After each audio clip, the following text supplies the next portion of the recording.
The summer sun hung low over the barren hills of Northumbria, casting long shadows across the cracked earth where nothing grew but thorns and wild grass that cut like broken glass. Lord Elric of Dunholm stood atop the wooden ramparts of his modest fortress, his calloused hands gripping the weathered oak as he surveyed the parched landscape that stretched endlessly toward the northern horizon. 3 months without rain had turned the streams to dust and the fields to ash, and his people, the hardy folk who had sworn their lives to his family's banner, now looked to him with eyes that held both hope and desperation in equal measure. He was only 28 winters old, yet the weight of leadership had carved lines into his face that made him appear a decade older.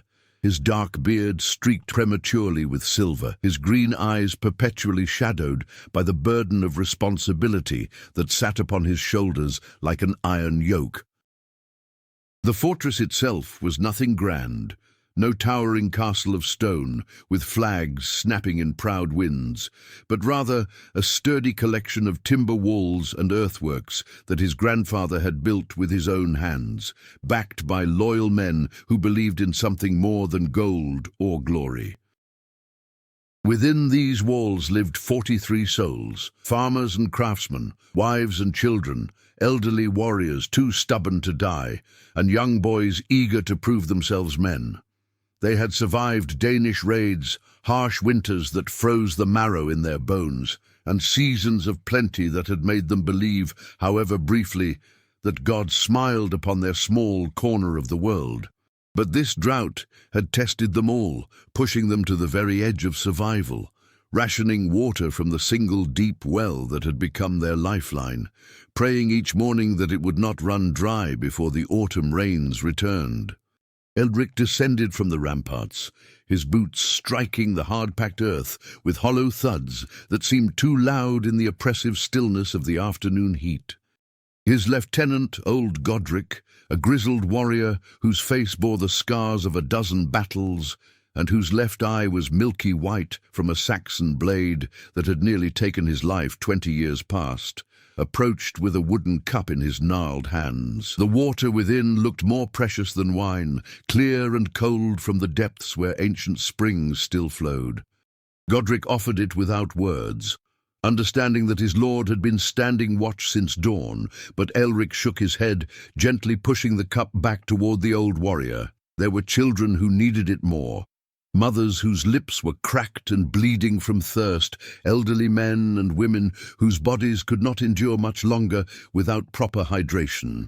He would drink when his people had drunk their fill, not before, never before. It was then, as the sun began its slow descent toward evening, that Elric heard the commotion at the eastern gate. Voices raised in alarm, the scrape of weapons being drawn, the nervous shuffle of men taking defensive positions. He moved swiftly across the compound, his hand instinctively falling to the pommel of his sword, though he did not draw it. When he reached the gate, he found a dozen of his men clustered there, their spears pointed outward, their faces pale with a mixture of fear and wonder.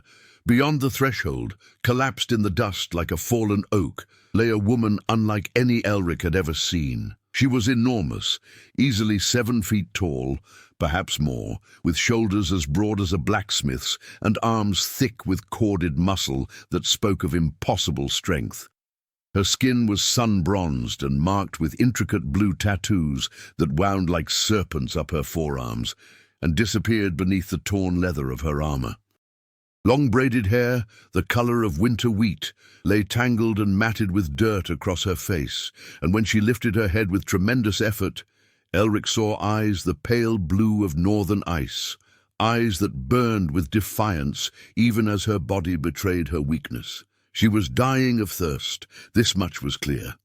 Her lips were split and bleeding, her tongue swollen, her breathing shallow and labored. The leather water skins that hung from her belt were empty, drained dry perhaps days ago, and the massive round shield that lay beside her, painted with the raven banner of the Norse, bore testament to who and what she was, a Shieldmaiden, a Viking warrior. one of those legendary women who fought alongside men in the raids that had terrorized these coasts for generations, who were said to be blessed by the war goddess Freya herself, who knew no fear and showed no mercy. Elric's men muttered darkly among themselves, urging him to leave her to die, to close the gates and let the sun finish what it had started. For what mercy had the Vikings ever shown to Christian folk when they came with fire and sword to plunder and burn? But Elric looked at her, truly looked at her, and saw not a fearsome warrior or a heathen invader, but simply a human being in desperate need. He saw the same parched earth desperation that he had seen in the eyes of his own people, the same primal terror of death by thirst that transcended all boundaries of culture and creed. Without a word, he took the wooden cup from Godric's hands, the cup that had been meant for him, and walked through the gate to where the Shieldmaiden lay. His men called after him, warned him, begged him to reconsider, but he paid them no heed. He knelt in the dust beside her massive form, and gently, carefully, he lifted her head and brought the cup to her cracked lips. She drank desperately, greedily, water spilling down her chin and throat, her eyes closing as if she were drinking salvation itself. When the cup was empty, Elric went back for more, and then more again, until finally her breathing eased and her eyes opened fully to regard him with an expression that might have been confusion, or might have been something else entirely, something harder to name. She tried to speak, her voice a harsh rasp that barely formed words. The language was Norse, the tongue of the Northmen, but Elric had learned enough of it from traders and prisoners to understand the basics. She was asking why he had helped her, why he had not left her to die or driven a spear through her heart while she was helpless. Elric met her gaze steadily, his own voice quiet but firm. He told her that mercy was not earned but given, that God commanded kindness even to enemies, that whatever wars were fought between their peoples, he would not have the death of a helpless woman on his conscience, Viking or not. The Shieldmaiden stared at him for a long moment, her pale eyes searching his face as if trying to find deception there, trying to understand this strange Saxon lord who showed compassion where she had expected only cruelty. With effort, she pushed herself to a sitting position, her massive frame seeming even more imposing up close. She gave him her name, speaking it like an oath or a challenge. Brynhild, daughter of Ragnar the Bear, a jarl of the northern seas, a warrior who had raided from Ireland to Francia, who had killed her first man at 14 winters and had never known defeat in single combat. She told him that she had been separated from her warband 3 days past, during a skirmish with a rival Danish clan, that she had wandered lost through these unfamiliar lands, searching for water, that she had begun to accept death when thirst became unbearable. Now she was in his debt, and Vikings, she said with fierce pride in her voice, always paid their debts. Elric told her that no debt was owed, that what he had done was simple human decency, but Brynhild shook her head firmly. Where she came from, life debts were sacred, bound by honor stronger than any chain, and she would repay him even if it took the rest of her years to do so. His men were not pleased when Elric ordered that Brynhild be brought inside the fortress walls, given a place to rest and food to eat. There were heated arguments, accusations that he was harboring the enemy, that this would bring doom upon them all. But Elric was lord here, and his word was law, and though some grumbled, none openly defied him.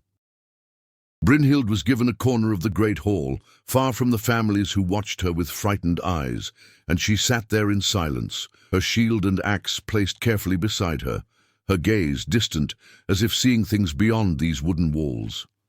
She ate sparingly, drank with more restraint now, and when night fell and the fortress settled into uneasy sleep, she remained awake, a silent sentinel whose presence made everyone uncomfortable. The next morning came with a heavy mist that clung to the ground like a shroud, turning the world grey and ghostly.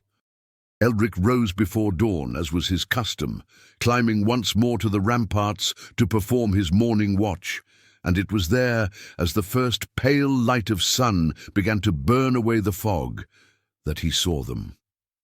His blood turned to ice in his veins, his breath caught in his throat, and for a moment he could do nothing but stare in numb disbelief at the sight that greeted him. The hills around his fortress, every rise and hollow, every ridge and depression, were covered with warriors. Not a dozen, not a score, but hundreds upon hundreds of them. Norse warriors in mail and leather, their shields forming a wall of painted wood and iron that encircled the fortress completely.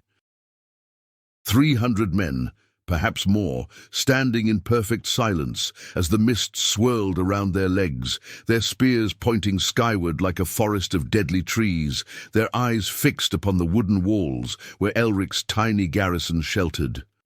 At the center of this impossible army stood a man who could only be described as a giant among giants, a warrior so massive that he made even Brynhild look small by comparison. His armor was finest ringmail that gleamed like silver in the growing light. His cloak was polar bear fur that fell from his shoulders like a mantle of winter itself, and his beard, braided with gold rings and bone beads, reached nearly to his chest. He held a war axe that would have taken 2 normal men to lift, its blade engraved with runes that seemed to writhe and shift in the uncertain light. This was Ragnar the Bear.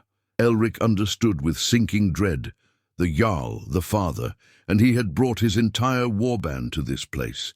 The fortress erupted into chaos as others spotted the army. Men scrambled for weapons, women gathered children close, old Godric barked orders to defensive positions with a voice made steady by decades of experience, even as his face went ashen. They had no chance, Elric knew. 40 men against 300 was not a battle, but a massacre, and these walls, strong enough against bandits or small raiding parties, would fall within hours to a determined assault by such numbers. They could surrender and hope for mercy, but Vikings were not known for mercy when it came to those who held their kin, even if that holding was protective rather than hostile. They could fight and die with honor, but what honor was there in leaving women and children to face the aftermath of such slaughter? Elric was still frozen in his terrible contemplation when Brynhild appeared beside him on the ramparts, moving with surprising silence for one so large. She looked out at the army, at her father standing at its head, and her expression was unreadable, caught somewhere between sorrow and resignation. She spoke quietly, her Norse words now easier for Elric to pass as his fear-sharpened mind worked to understand. She told him that Ragnar had been searching for her, that when warriors of a Viking warband disappeared, their jarls did not rest until they were found, living or dead. Someone must have seen her enter this fortress, must have run to inform her father. And now Ragnar believed his daughter was being held prisoner, perhaps tortured, perhaps already dead. He would not negotiate, would not parley, would not accept any answer except her return, and the blood of those who had dared to touch her. This was the Viking way, the code by which her people lived and died. The great gate of the fortress stood closed and barred, but Brynhild walked to it without hesitation. Elric followed, his heart hammering, not understanding what she intended. She turned to him, and in her pale eyes he saw something that might have been gratitude or might have been regret. She told him that she would go out to her father, would explain what had happened, would make him understand that no harm had been done, that mercy had been shown. Elric wanted to believe this would work, but he had seen the implacable fury in Ragnar's stance, had read the determination in how those 300 warriors stood ready for violence. He asked her what would happen if her father did not believe her, if he demanded blood regardless. Brynhild placed one massive hand on his shoulder, the grip firm but not painful, and said simply that she had told him Vikings always paid their debts, and she would pay hers now, with her own life if necessary. Before Elric could protest, before his men could stop her, Brynhild lifted the heavy bar that held the gate closed and pushed it open. She walked out alone, unarmed, except for the small knife at her belt, her axe and shield left behind in the hall as a sign of peaceful intent. The fortress held its collective breath as she crossed the open ground toward the Viking lines, her tall form moving with the steady confidence of one walking to meet her fate. Ragnar the bear watched her come, his expression carved from stone, giving nothing away. When Brynhild reached him, she knelt in the dirt before him, bowing her head in a gesture of respect or submission that seemed so at odds with her fierce nature that Elric felt his throat tighten with emotion he could not name. Father and daughter spoke, their voices carrying across the still morning air, but the words too rapid and too complex for Elric to fully comprehend. He watched as Brynhild gestured back toward the fortress, as she spoke with obvious passion, as she seemed to be pleading or explaining. Ragnar's face remained impassive, but his eyes shifted from his daughter to the wooden walls where Elric stood watching, and the weight of that gaze was like a physical thing, crushing and terrible. The entire Viking army seemed to lean forward, hands tightening on weapons, tension coiling like a snake about to strike. One word from Ragnar, and they would attack, Elric knew. One gesture, and this place would become a charnel house. Then Brynhild did something that made every Viking warrior gasp in shock. She pulled the knife from her belt and held it out to her father, hilt first, baring her own throat in the ancient gesture of offering her life to his judgment. She spoke words that rang out clear and strong, words that Elric understood because they were spoken slowly, deliberately, meant for all to hear. She said that if blood must be spilled to satisfy honor, let it be hers, for she had been shown kindness when she expected cruelty, had been given life when she deserved to die as any enemy might, and she would not see innocent people slaughtered for the crime of mercy. She declared that the Saxon lord who had saved her was more honorable than many Vikings she had known, that his actions had shown her that perhaps the world was not as simple as us and them, friend and foe, Christian and heathen. The silence that followed was absolute, broken only by the whisper of wind through grass and the distant cry of a crow. Ragnar the bear looked at his daughter, truly looked at her, and Elric saw something shift in the Jarl's weathered face, some calculation being made that went beyond simple mathematics of revenge and honor. Then slowly, deliberately, Ragnar reached out and took the knife from Brynhild's hand, but instead of using it, he threw it into the ground between them where it stuck quivering in the earth.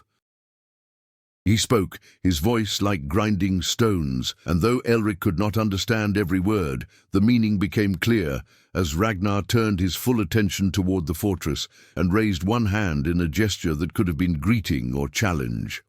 What happened next would be spoken of for generations, would become the stuff of legend and song, would be told around fires in halls from Northumbria to Norway. Ragnar the bear walked toward the fortress gates, not with an army at his back, but alone, his axe slung across his shoulders in a posture of peace.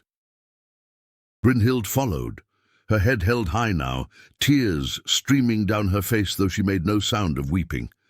Elric, his heart in his throat, ordered the gates opened and walked out to meet them, refusing to show fear, even though every instinct screamed at him to retreat behind his walls.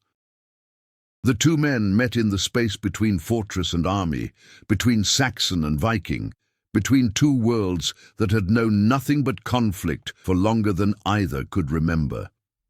Ragnar studied Elric with eyes the same pale blue as his daughter's, but where hers held fire, his held the cold calculation of winter itself.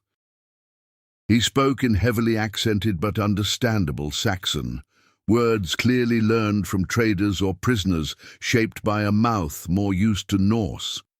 He said that Brynhild had told him everything, how she had been found dying of thirst, how the Saxon lord had given her water when he could have given her death, how she had been treated with honor rather than abuse. Ragnar said that this was unexpected, that in his long years of raiding and warring he had seen many things but few acts of genuine mercy between enemies. He said that a man who would show such kindness, even to those who had brought suffering to his people, was a man worthy of respect, perhaps even worthy of friendship.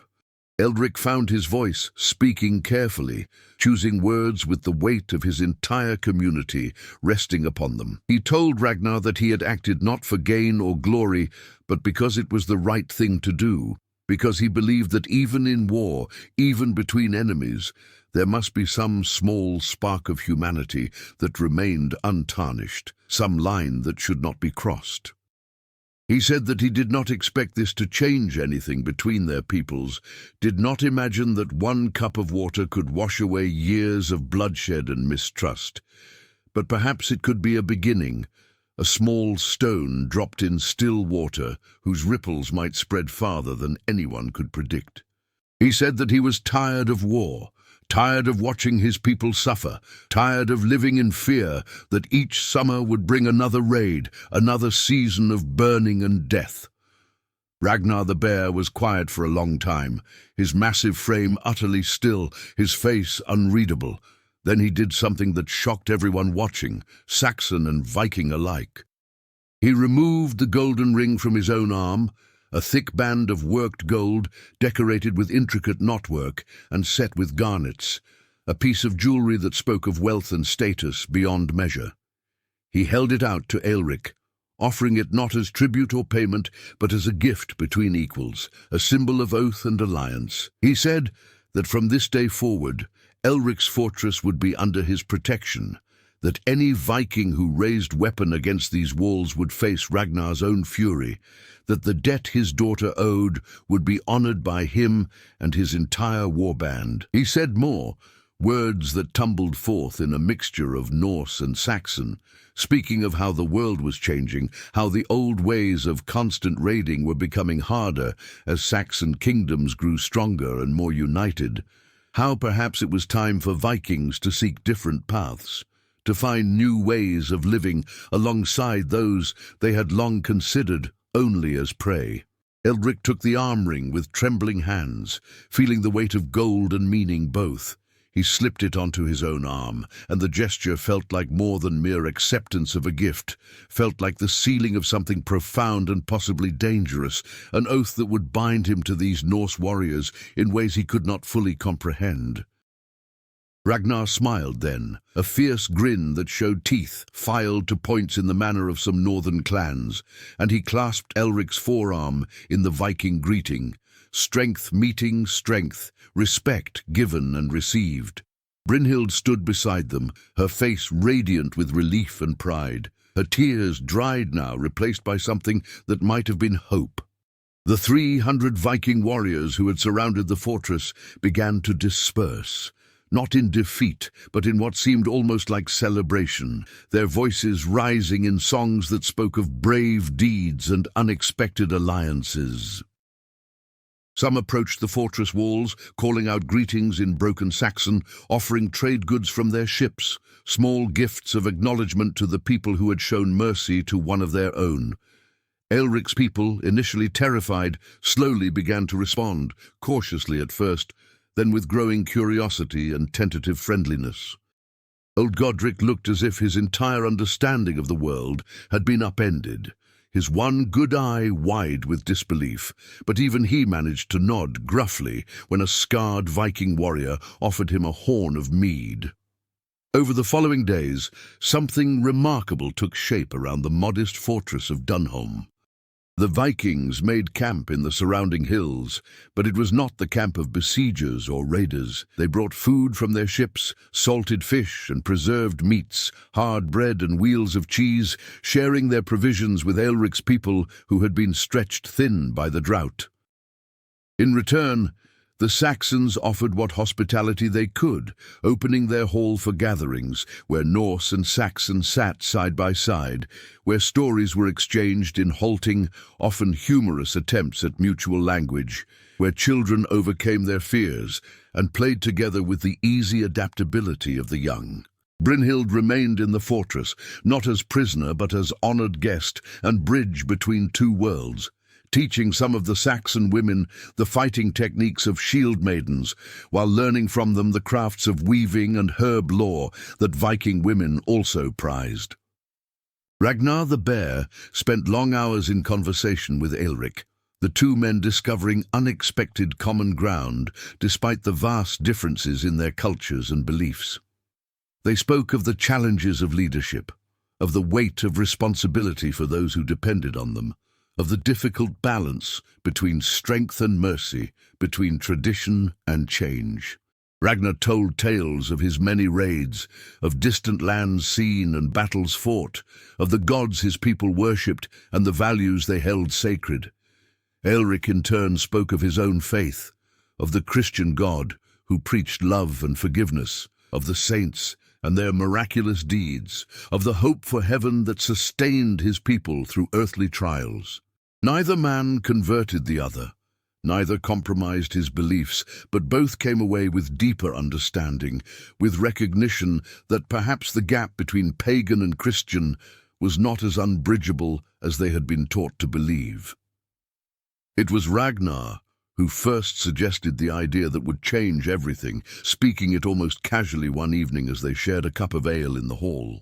He said that his warband had been planning to raid further south, to strike at wealthier Saxon towns where plunder would be rich, but that now he was reconsidering this path. The world was changing, as he had said before, and the old ways of pure raiding were becoming less profitable and more dangerous as Saxon defenses improved and armies organized more effectively. But what if there was another way? What if instead of enemies, Saxons and Vikings could be trading partners, allies even? What if the Norse could bring goods from the north, furs and amber and walrus ivory, and trade them here for Saxon grain and wool and metalwork?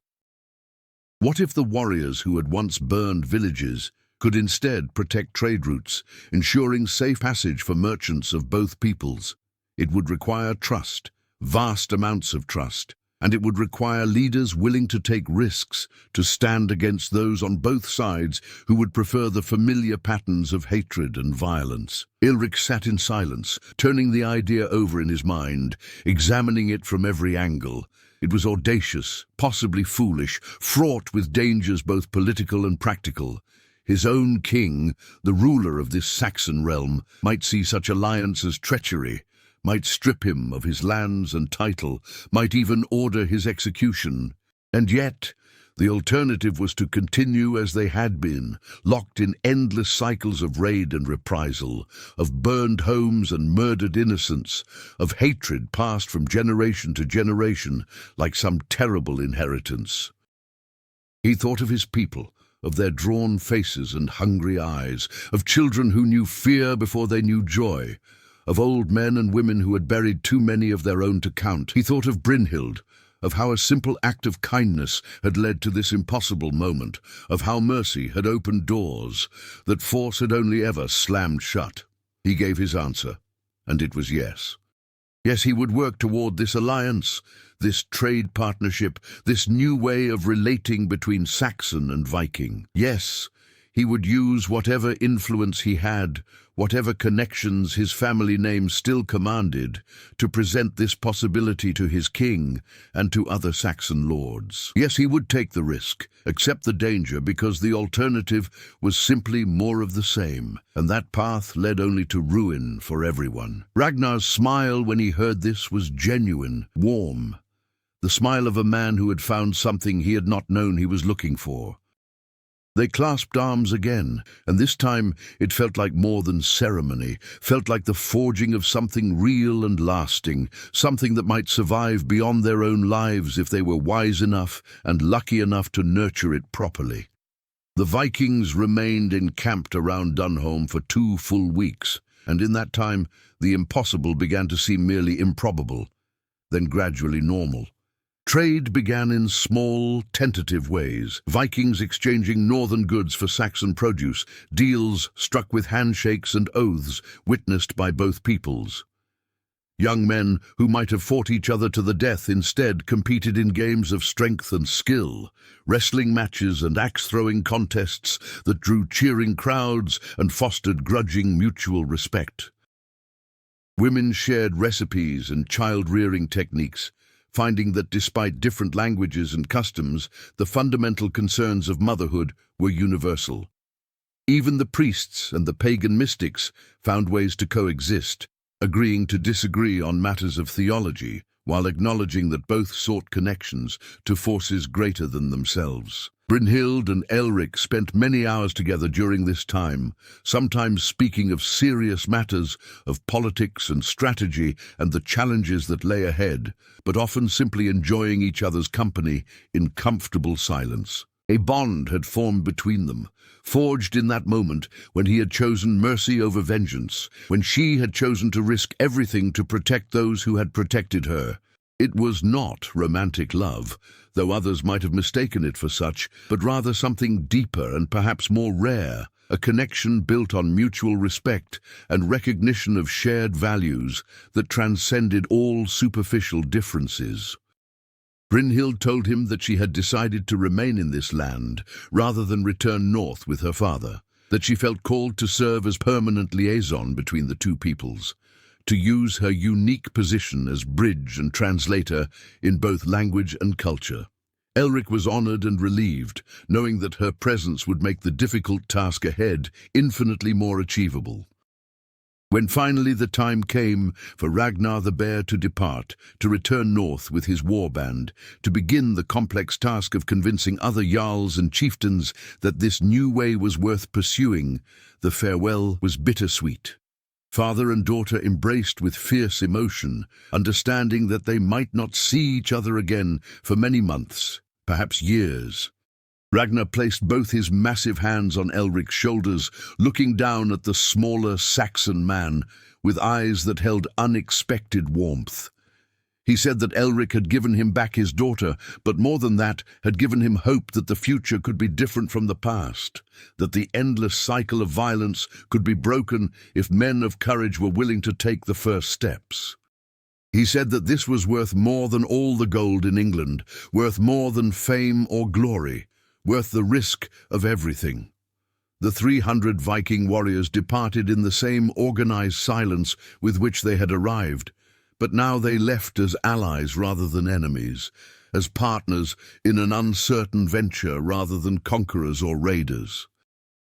The people of Dunholm watched them go with mixed emotions, relief certainly, but also a strange sense of loss, as if something remarkable was ending, even as something new was beginning.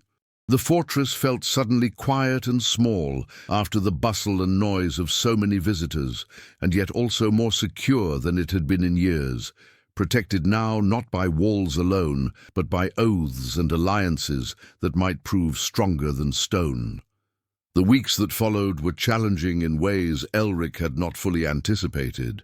Not everyone in the surrounding lands approved of what he had done, and rumors spread quickly through the Saxon territories, tales twisted and exaggerated, accusations of treason and collaboration with heathens.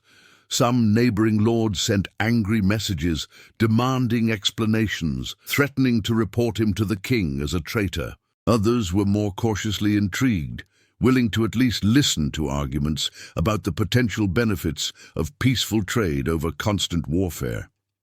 Elric spent exhausting days riding from hall to hall, speaking to anyone who would hear him, using every ounce of persuasion and political skill he possessed to make the case for this new approach. Brynhild accompanied him often, her imposing presence and obvious honor helping to dispel some of the wilder rumors about savage Vikings and their barbaric ways. The turning point came when King Edmund himself, ruler of these Saxon lands, summoned Elric to his court to explain these strange reports.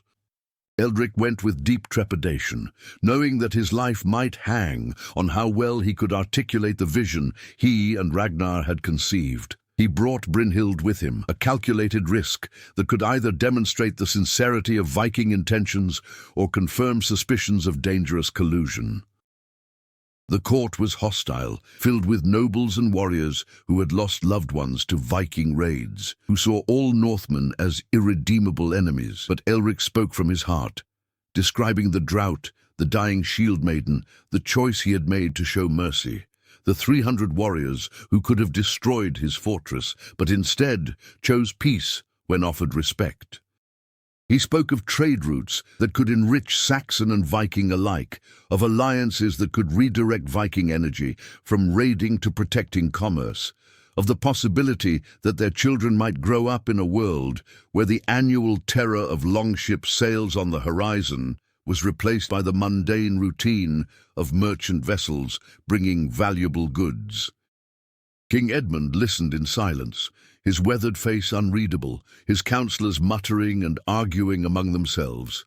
When Elric finished speaking, the king asked Brynhild to approach, and she did so with the same fearless dignity she had shown when kneeling before her father. Edmund asked her why a Viking warrior, raised in a culture of raiding and conquest, would advocate for peace with those her people had long considered legitimate prey. Brynhild answered with simple honesty, saying that she had seen too much death, had taken too many lives herself, and had come to question whether the glory won through violence was worth the cost it exacted on everyone, winner and loser alike. She said that when she had lain dying of thirst, expecting only cruelty from enemies, the mercy shown to her by a Saxon lord had cracked something open inside her, had made her see that the divisions between peoples were not as absolute as she had been taught, that perhaps the bravest thing a warrior could do was to fight for peace, rather than simply fighting for its own sake.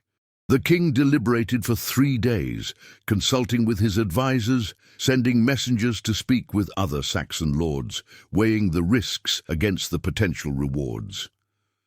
When finally he rendered his judgment, it was characteristically pragmatic. He said that he would allow this experiment to proceed, would grant Elric the authority to negotiate with Viking leaders on behalf of the Saxon crown, but with strict conditions and oversight. Any sign of treachery, any Viking raids within the kingdom, and the alliance would be considered void, and those involved in creating it would be held accountable.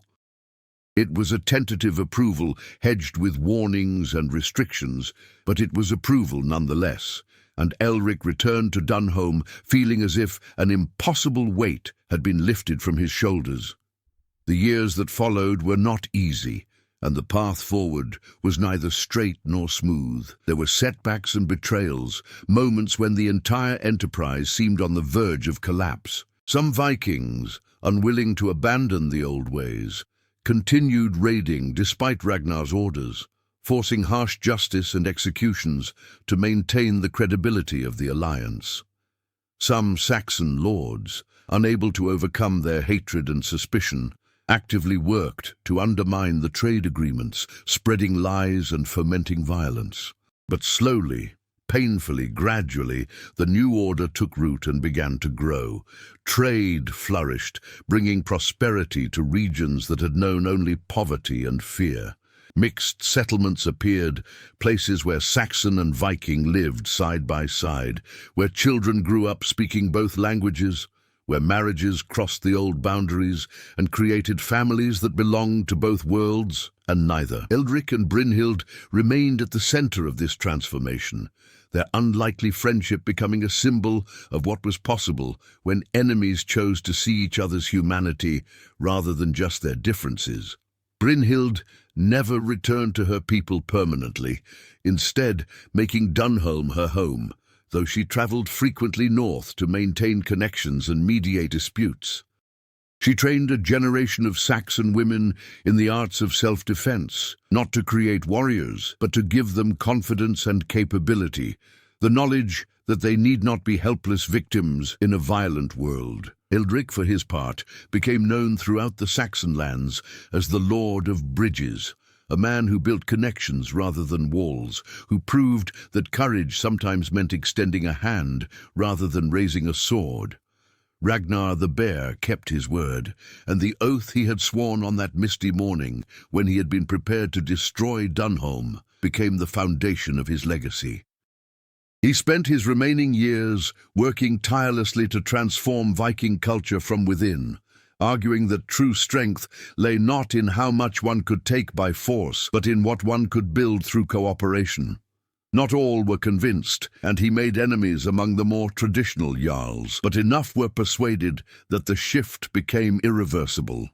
When he finally died, old and honored, having lived to see his grandchildren playing safely with Saxon children in mixed communities that would have been unthinkable in his youth, his last words were reportedly a blessing on the Saxon lord who had shown mercy to his daughter and thereby changed the course of history.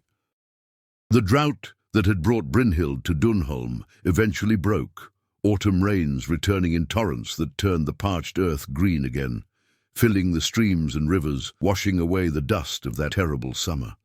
But the changes that had been wrought in those dry months, the alliances forged and friendships made, the fundamental reordering of how two peoples related to each other, these did not wash away, but instead grew stronger with each passing season. The fortress at Dunholm, once a modest defensive work on the edge of nowhere, became a crossroads and a symbol, a place where different worlds met and mingled, where the old hatreds were not forgotten, but were at least set aside in favor of something new and hopeful. Elric lived to be an old man, his dark beard going fully white, his body bent with age, but his eyes still sharp and clear. He watched his children and grandchildren grow up in a world he had helped create, a world where Viking and Saxon were not inevitable enemies, but potential friends, partners, family. On quiet evenings, when the hall was peaceful and the fires burned low, Brynhild would sit beside him. The two old warriors who had never fought each other yet had waged the hardest battle of all, the battle against prejudice and hatred, against the momentum of history and the comfortable certainty of traditional enmity.